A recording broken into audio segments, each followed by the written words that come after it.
रामचरण एक साहसी और जिद्दी वन अधिकारी, जिसे अंधविश्वासों पर विश्वास नहीं था, नए कार्य क्षेत्र में आते ही अपने कर्तव्यों में जुट गया। उसकी तैनाती जिस जंगल में हुई थी, उसे लोग भूतिया जंगल के नाम से जानते थे। ग्रामीणों के अनुसार इस जंगल में कई रहस्यमयी घटनाएं होती थीं। कहते हैं, सूरज ढलते ही जंगल में चीखें गूंजने लगती थीं और जो भी रात में अंदर गया कभी लौट कर नहीं आया। रामचरण ने इन बातों को अनसुना कर दिया, लेकिन उसकी उत्सुकता लगातार बढ़ती जा रही थी। एक शाम गांव के कुछ लोग रामचरण के पास आए और बताया कि जंगल के एक हिस्से में अजीबोगरीब रोशनी देखी गई है और कुछ आवाजें भी सुनाई दी हैं। रामचरण को लगा कि ये किसी जानवर या फिर अवैध लकड़ी काटने वालों का काम हो सकता है। बिना किसी को साथ लिए वो अपनी टॉर्च और बंदूक लेकर जंगल की ओर निकल पड़ा। उसने सोचा कि अगर आज वो इन अफवाहों की असलियत जान लेगा तो गांव वालों का अंधविश्वास भी खत्म हो जाएगा। जंगल में दाखिल होते ही एक अजीब सी ठंडक उसे महसूस हुई। सूरज धीरे धीरे ढल रहा था और चारों ओर घना अंधेरा छा रहा था। जंगल के सन्नाटे में अचानक कुछ सरसराहट सी सुनाई दी।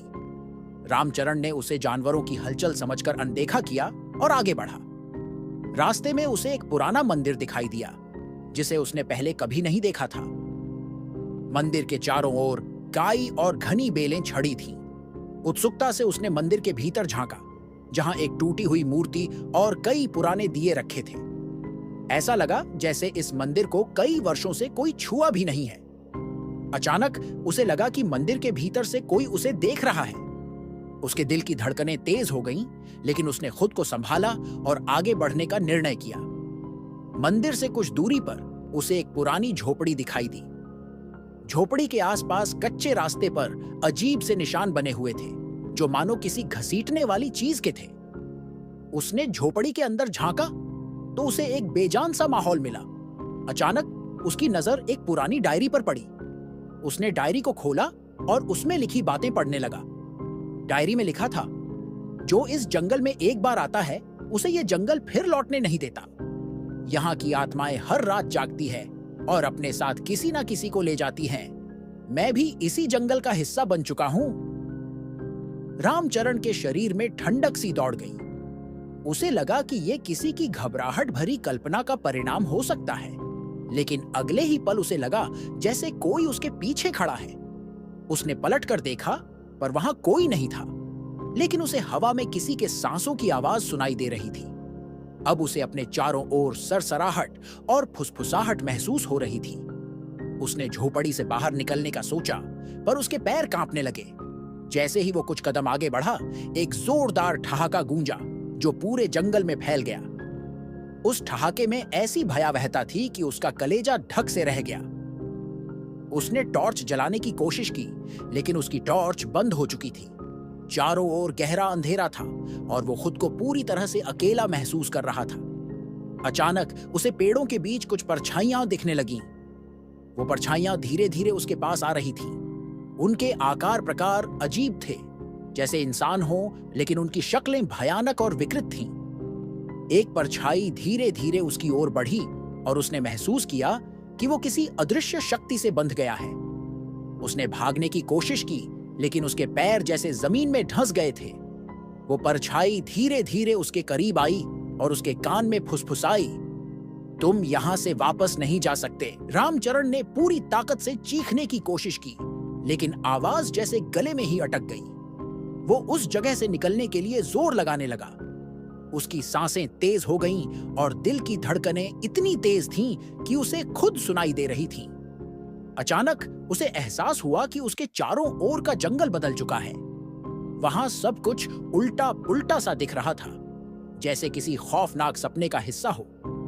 उसे लगा कि वो किसी दूसरे ही दुनिया में पहुंच गया है, जहां समय और स्थान का कोई मतलब नहीं। तभी एक बूढ़े व्यक्ति की परछाई उसके सामने आई। उसने रामचरण को घूरते हुए कहा, तुम क्यों आए हो यहां? यह जंगल सिर्फ हमारा है। तुम्हें यहां आने की सजा भुगतनी होगी। रामचरण के रोंगटे खड़े हो गए। उसने डरते हुए पूछा, तुम कौन हो? उस परछाई ने जवाब दिया, मैं भी कभी तुम्हारी तरह इस जंगल में आया था, लेकिन अब इस जंगल का हिस्सा बन चुका हूं। यहां से कोई वापस नहीं जाता। रामचरण की हालत खराब हो गई। उसने भागने का प्रयास किया, लेकिन जैसे ही उसने कदम बढ़ाया, उसे लगा कि उसके पैर किसी दलदल में फंस गए हैं। उस परछाई ने उसे खींचना शुरू किया। वो चीखना चाहता था, मदद के लिए पुकारना चाहता था, लेकिन उसकी आवाज गुम हो चुकी थी। धीरे धीरे वो दलदल में धंसता जा रहा था और उसकी आंखों के सामने अंधेरा छाने लगा। आखिरी बार उसने अपनी टॉर्च को जलाने की कोशिश की और जैसे ही रोशनी हुई, उसने देखा कि वहां कई और चेहरों की परछाइयां हैं जो सब उसे घूर रही थीं। जब उसकी आंखें खुलीं, तो उसने खुद को गांव के बाहर एक मैदान में पाया। गांव के लोग उसके चारों ओर खड़े थे और घबराए हुए देख रहे थे। किसी ने उसे बताया कि उसे 3 दिनों से खोजा जा रहा था और आज सुबह ही वो जंगल के बाहर बेहोशी की हालत में मिला। उसके शरीर पर कई चोटों के निशान थे और उसकी हालत बेहद नाजुक थी। उसने उठने की कोशिश की, लेकिन जैसे ही उसने जंगल की ओर देखा, उसे वो बूढ़ा व्यक्ति और उसकी बातें याद आने लगीं। रामचरण अब समझ चुका था कि वो कभी भी उस जंगल का रहस्य नहीं सुलझा सकेगा। उसने फिर कभी उस जंगल की ओर न जाने का प्रण लिया। गांव लौटने के बाद रामचरण की हालत दिन ब दिन बिगड़ती चली गई। जंगल में उस रात हुई घटनाओं का असर उसके शरीर और मन पर गहराई से छा चुका था। वो अक्सर अचानक नींद से उठकर चीखने लगता, मानो किसी अदृश्य शक्ति ने उसे जकड़ रखा हो। उसकी आंखों के नीचे गहरे काले घेरे बन चुके थे और उसकी आंखों में एक अजीब सा डर हमेशा झलकता रहता था। गांव के लोग भी अब उससे दूर दूर रहने लगे थे। किसी को समझ नहीं आ रहा था कि उसके साथ उस जंगल में आखिर क्या हुआ था। रामचरण कई बार कोशिश करता कि वो अपने अनुभव को किसी के साथ साझा कर सके, लेकिन जैसे ही वो उस रात के बारे में बात करने की कोशिश करता, उसे किसी अदृश्य शक्ति का एहसास होता जो उसकी आवाज को रोक देती। वो अपनी बात पूरी नहीं कर पाता और खुद को अजीब सा महसूस करने लगता। उसके घर में अजीबोगरीब घटनाएं भी होने लगीं। रात में अक्सर उसे अपने कमरे के बाहर किसी के चलने की आवाज सुनाई देती। दरवाजे के पास आकर उसे ऐसा महसूस होता कि कोई खड़ा होकर उसे घूर रहा है। एक रात जब वो सोने की कोशिश कर रहा था, उसे अपने कमरे की खिड़की के बाहर वही बूढ़ा व्यक्ति दिखाई दिया। उसकी आंखें लाल चमक रही थीं और उसकी शक्ल और भी भयावह हो चुकी थी। रामचरण ने डरते हुए अपनी आंखें बंद कर लीं, लेकिन जब उसने दोबारा देखा तो वो बूढ़ा आदमी पास आ चुका था और उसके कान में धीरे से फुसफुसाया, तुम्हें बुला रहा है जंगल का मालिक। रामचरण पूरी तरह से घबरा गया। उसने गांव के कुछ लोगों से मदद मांगने की कोशिश की, लेकिन गांव वाले अब उसे अभिशापित मानने लगे थे। हर कोई उससे दूर रहना चाहता था और यहां तक कि उसके साथी वन अधिकारी भी उससे दूरी बनाए रखने लगे। उसे अपनी नौकरी से भी हाथ धोना पड़ा। इस सब के बावजूद रामचरण के भीतर एक अजीब सा खिंचाव बना रहा।